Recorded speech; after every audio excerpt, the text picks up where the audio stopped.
सुरक्षा कवच पाओ।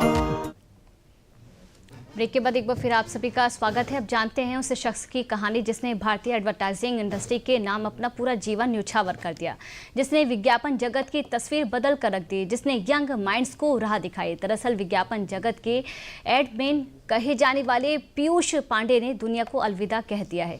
उन्हीं को समर्पित है ये खास रिपोर्ट। निपटाओ सोफा 60 का होने को आओ, देखी गंगा पार की शादी, देखी देश के बाहर की शादी। अब कोई ब्याह कराए या न कराए, हाय पर सोफा बनाए तो दिल से बनाए। साल था 2019 जब भारत के घर घर में फेविकोल के विज्ञापन की आवाज सुनाई देती थी। विज्ञापन की कहानी ऐसी कि देखने वाला चैनल नहीं बदल पाता था, बस उस विज्ञापन की कहानी से जुड़ जाता था। और ऐसे ही कई दशकों तक भारत के घरों में आने वाले ऐसे लाजवाब विज्ञापनों के पीछे एक ही शख्स का नाम गूंजता था। किसी ने उन्हें शब्दों का जादूगर कहा तो किसी के लिए वो एडवर्टाइजिंग इंडस्ट्री के बेताज बादशाह थे। मगर जो उन्हें करीब से जानते थे वो उन्हें एडवर्टाइजिंग इंडस्ट्री के भीष्म पितामह मानते थे। एडवर्टाइजिंग इंडस्ट्री के दिग्गज विज्ञापन की दुनिया को नया रुख देने वाले पीयूष पांडे ने शुक्रवार को दुनिया से अलविदा कह दिया। ठंडा मतलब कोका कोला, ठंडा मतलब कोका कोला। हर घर चुपचाप से ये कहता है कि अंदर इसमें कौन रहता है। एशियन पेंट्स, क्योंकि हर घर कुछ कहता है। अपनी रचनात्मकता और अनोखेपन से विज्ञापन को सहज बनाने वाले और उसे लोगों की रोजमर्रा की जिंदगी से जोड़ने वाले देश के मशहूर एड गुरु पीयूष पांडे का 70 साल की उम्र में यानी गुरुवार को निधन हो गया। पीयूष पांडे ने मुंबई में अंतिम सांस ली। वो लंबे समय से बीमार थे। पीयूष पांडे के निधन पर पीएम मोदी ने उन्हें एक्स पर पोस्ट कर श्रद्धांजलि अर्पित की। इसके अलावा देश की तमाम बड़ी हस्तियों ने उनके निधन पर शोक जताया। आइए देश के एडमैन पीयूष पांडे के शानदार करियर और जिंदगी के सफर पर एक नजर डाल लेते हैं। पीयूष पांडे का जन्म 1955 में राजस्थान के जयपुर में हुआ था। 1982 में 27 साल की उम्र में उन्होंने कमर्शियल एड की दुनिया में कदम रखा।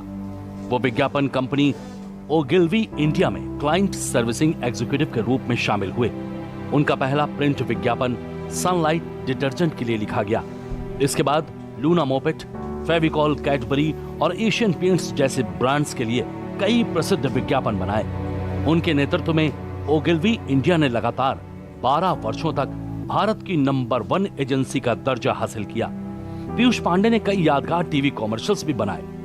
मिले सुर मेरा तुम्हारा तो सुर बने हमारा।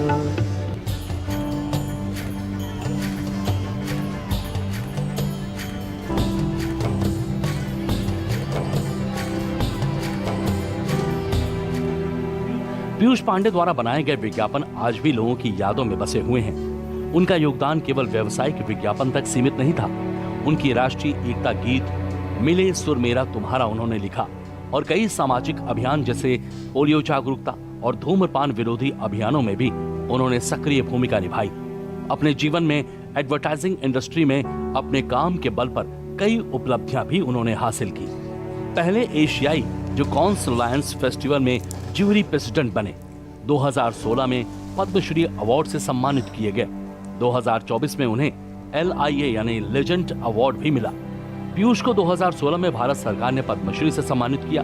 Clio lifetime achievement award, Media Asia Awards और कई प्रतिष्ठित पुरस्कार भी उन्हें मिल चुके हैं। पीयूष पांडे ने अपने काम से अपनी रचनात्मकता, सरलता और भारतीयता के रंगों में नई परिभाषा गढ़ी। विज्ञापन की दुनिया में अपना परचम तो फहराया, साथ ही उन्होंने सियासत में भी ऐसे नारे दिए जो लोगों की जुबान पर चढ़ गए। अब की बार मोदी सरकार।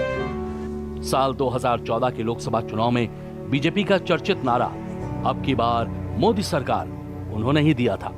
अब की बार मोदी सरकार कैंपेन को पीयूष पांडे ने करीब 50 दिन में डिजाइन किया था।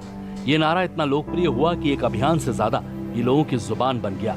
आज भी बना हुआ है। दुनिया में कई लोगों के नाम मशहूर होते तो कई लोगों के खान पान पीयूष पांडे एडवर्टाइजिंग इंडस्ट्री का ऐसा नाम था जिनका काम उनके नाम से ज्यादा मशहूर हुआ। उनके काम ने न सिर्फ लोगों के मन में घर किया, बल्कि नए भारत की एडवर्टाइजिंग इंडस्ट्री को वो दिशा दी जो आने वाले दशकों तक उनके जैसे क्रिएटिव माइंड्स को राह दिखाएगी। उनका यूं अचानक जाना न सिर्फ एडवर्टाइजिंग इंडस्ट्री के लिए झटका है, बल्कि ये पूरे देश के लिए भारी नुकसान है।